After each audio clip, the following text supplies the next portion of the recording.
channel. I'm Rachel, the owner and creator here at the Eclectic Cottage in Spokane, Washington. Today is Friday, and for today's video, I have a thrift flip for you guys. It was definitely a project that I thought was only going to take a short amount of time, but really gave me a run for my money. But I absolutely love how it came out. I hope you guys do too. And without further ado, let's get to today's project.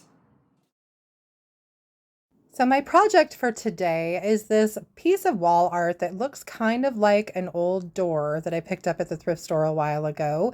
And I'm pretty sure I paid $9.99 for this. It's really heavy. I hated the paper. So the first thing I wanted to do was get the paper off this door. So I started by using my hairdryer for heat to try and heat the glue up to release the paper.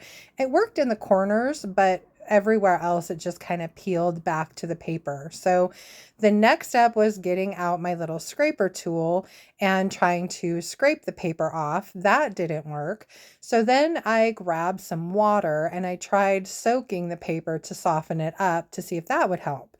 I went at it a little too soon though. I think I needed to leave it soak for a while. So once I tried it again with the scraper tool, I went ahead and just dumped some water on it and walked away.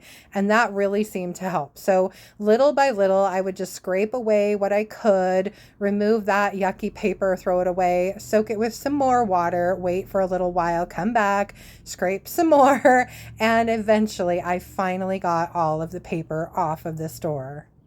Now, I really thought I was getting somewhere at this point, so I took the door outside and started in with my little palm sander and some 80 grit sandpaper. And I soon realized that there was so much glue residue still on this door panel that all it was doing was gumming up my sandpaper. So I quit that and decided to try and remove the residue. So I started with lemon oil, which normally works pretty well, but this was such a huge area, it really didn't do much. So then it was on to some crud cutter, and really honestly, you guys, that didn't help either. So then I tried some citrus strip and I put a good coat of citrus strip on this, just using a little chip brush, and then I let it set for probably 15 or 20 minutes, came back and started scraping, and it seemed to work. I was able to get some what looked like glue residue scooped up with the crud cutter goo. It was very messy. I really don't like using crud cutter, you guys. It's so gross.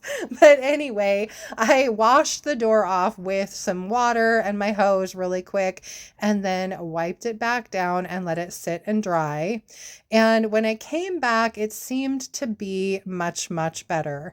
It still had a little bit of tack to it though. So then I grabbed my mineral spirits and poured some of that on the door, and that seemed to loosen up the rest of the tacky residue, and I was able to scrape all but very little bit off. So I wiped it all down to get it nice and clean again, and then I let it dry. I grabbed my palm sander and started sanding again. And unfortunately, my sandpaper at this point was a bit gummed up anyway, and there was still just a little bit of gunk on the door. So I ended up stopping again and using my big paintbrush to just kind of brush all of the little crumbs that I had created off of the door. And I took my scraper and scraped any goo that was remaining from around the edge, because that seemed to be giving me a little bit of a hiccup. I wiped it down again and then changed my sandpaper, and I was finally able to sand this little door panel clean. I also went around the edges and sanded just to make sure there weren't any splinters in this piece. Finally, I removed the little hooks at the bottom, sanded underneath those just to make sure everything was nice and smooth. Used my brush to brush off any dust. And then I grabbed a little piece of 150 grit sandpaper and just by hand went around the edge of the door just to make sure again that everything was nice and smooth. I brushed everything back down again, and it was finally time to take this piece back inside. And before I got started on my next steps, I went ahead and used my Mister bottle and some shop towels to just wipe any remaining sanding dust off of this piece. And then I moved on to sealing it. And the reason I am going ahead and adding this extra step is because I was really worried with this reddish wood. I don't know if this is cherry or mahogany. I didn't want the tannins of this wood to bleed into my project. So I grabbed a can of Salvation Solution by DIY. This is their clear, and it is a sealer and stain blocker. So I gave the entire piece one good coat of the Salvation Solution and then let it dry before I moved on to painting. For the color, I am using DIY's Bohemian Blue, which is this absolutely gorgeous, rich blue with just a hint of green in it. And I'm being careful to not paint the backer board because I'm going to be adding decoupage paper down the road.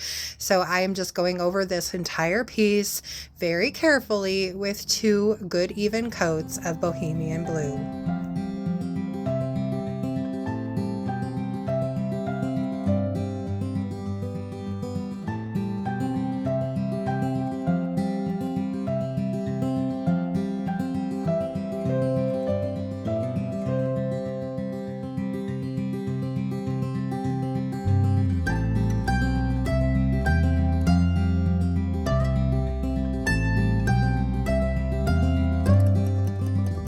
Once both of my coats of Bohemian Blue were applied and completely dry, I went ahead and carefully painted the backer board with two good coats of DIY's Crinoline.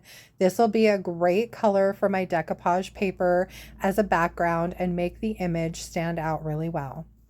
Once both of my coats of crinoline were dry, I went ahead and sealed just the crinoline portion of this door with one good coat of DIY's Big Top. There are a couple reasons for this step. Firstly, I am going to be sanding the blue portion to give some distress to it, and I didn't want my crinoline paint to be stained by the sanding dust. And also, this will help when I go ahead and apply my decoupage medium so that my crinoline paint doesn't get reactivated by that medium.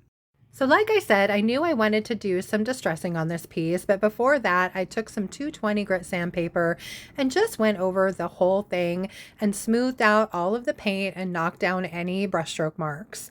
Then with some 150 grit sandpaper, I went around the edges and did some distressing, and I also distressed it along the edges and the corners especially.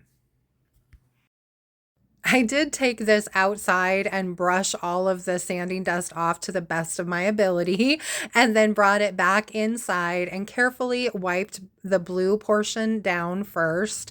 And then I grabbed a damp shop towel and went over the crinoline portion too, just to wipe off any of the sanding dust that had gotten left on it.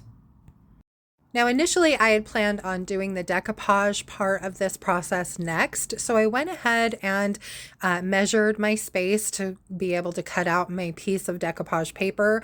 But in the end, I decided to go ahead and seal my Bohemian paint first. So I grabbed out my DIY clear wax and I went ahead and began sealing the paint by brushing that wax on with a soft bristle brush, just doing section by section and then wiping back the excess with a dry shop towel.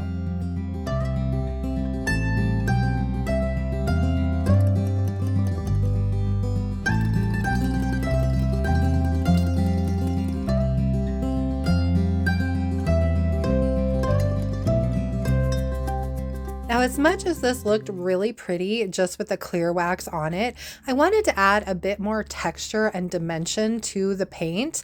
So I grabbed my white wax by DIY and I just kind of feathered a little bit of that white wax all over the clear wax, and I didn't wipe anything back. I honestly just put a very, very light, almost dry brushed coat of the white wax over the clear, and it definitely softened the paint and lightened it up just a little.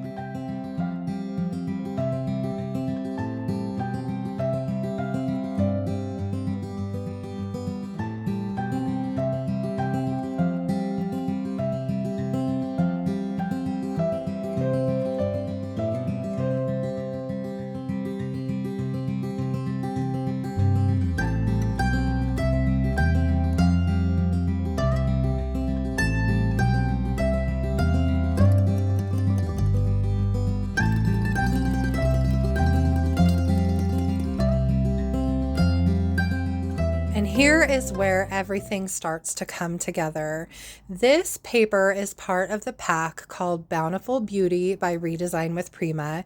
You get 3 absolutely gorgeous tissue papers with this pack, and this paper is the whole reason that I picked the Bohemian blue color. It was almost a perfect match to the background color in this paper. For this, I'm using liquid patina as my decoupage medium. And as you saw, I just started at the very bottom, laid down a coat of liquid patina in a strip, placed my paper over it, smoothed it down into the medium, and then worked my way up this door section by section, laying down a good coat of the liquid patina and then smoothing my paper down as I go. So I just worked my way up all the way to the very top, and then again, just that last coat of liquid patina and then smoothing that last piece of paper down into the medium. Once I had the paper completely laid down, I went over the entire thing with another really good coat of the liquid patina. That is one thing I've noticed about these more fibrous, thicker papers, is you really do need to make sure that you've got an ample amount of your medium to make them stick well. And of course, you can purchase all of these products on my website, and that's www.theeclecticcottagespokane.com. Now, once my paper had dried completely, I looked at the finished product and I realized that the background in the paper was now a little bit darker than the frame because I'd used the white wax. So what I decided to do was grab my DIY dark wax and do the same technique. Just feather a little bit of that dark wax over in places over the white and the clear wax, not wiping anything back, and just adding that third color and a little bit more texture and dimension to the frame of this piece.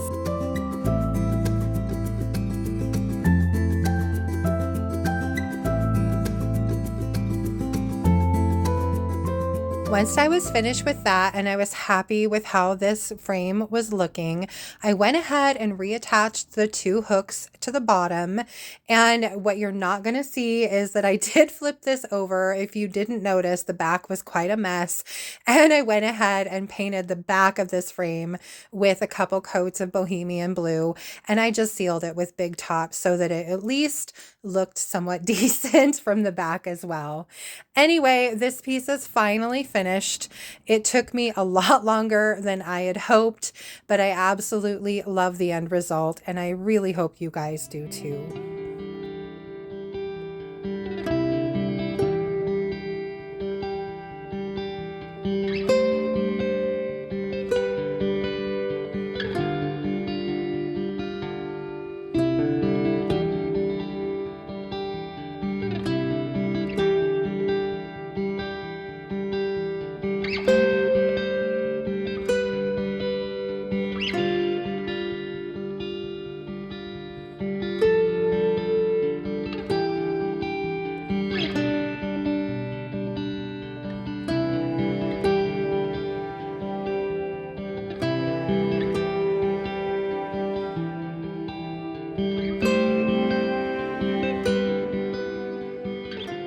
That's it from here for today, you guys. I hope you liked my project and I hope you enjoyed the video.